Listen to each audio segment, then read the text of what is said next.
Hi friends, as we know, Indian Premier League 2021 had to be postponed on 4th of May due to unfortunate circumstances.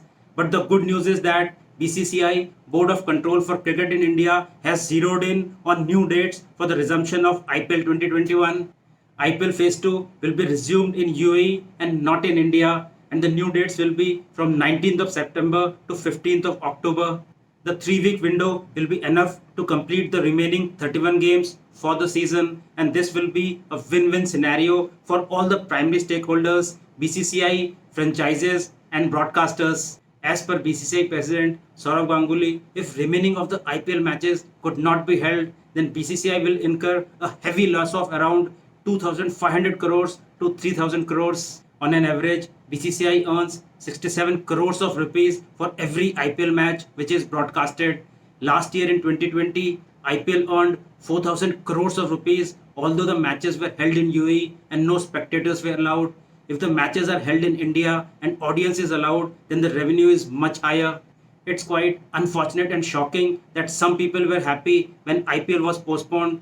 No doubt, IPL is an out and out entertainment cricket league. But if you talk about income tax, since 2008, when IPL has started, BCCI has paid 3,500 crores of tax, and no doubt this has gone into the development of the country. No other sporting body has even paid 1% of the income tax as compared to what BCCI has paid.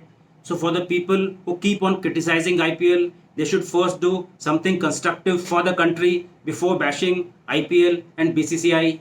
If the matches are not held, then this will have a heavy monetary impact on the domestic players. Last year, Ranji Trophy matches could not be held, and it had a financial impact on 700 domestic players. And as we know, many of the domestic players come from a very humble background.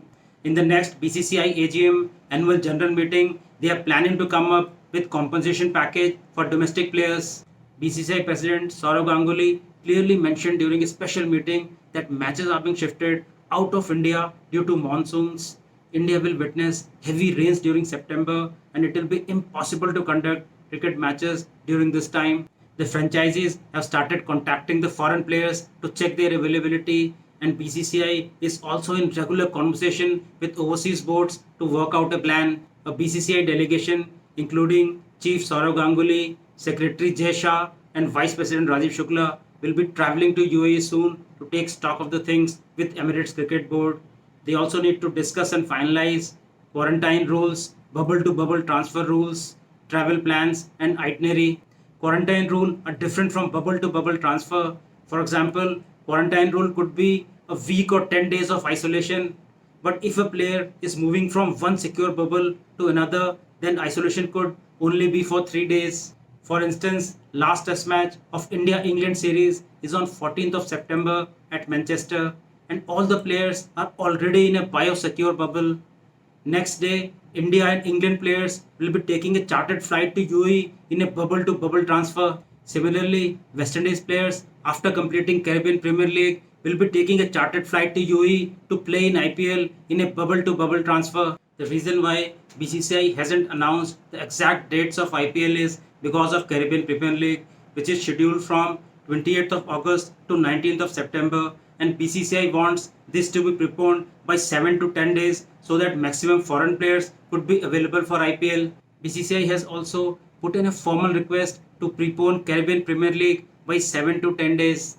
Let's hope that second leg of IPL is conducted successfully and it's as fascinating and interesting as previous IPLs. Thank you so much friends. This is Dr. Vinod Singh.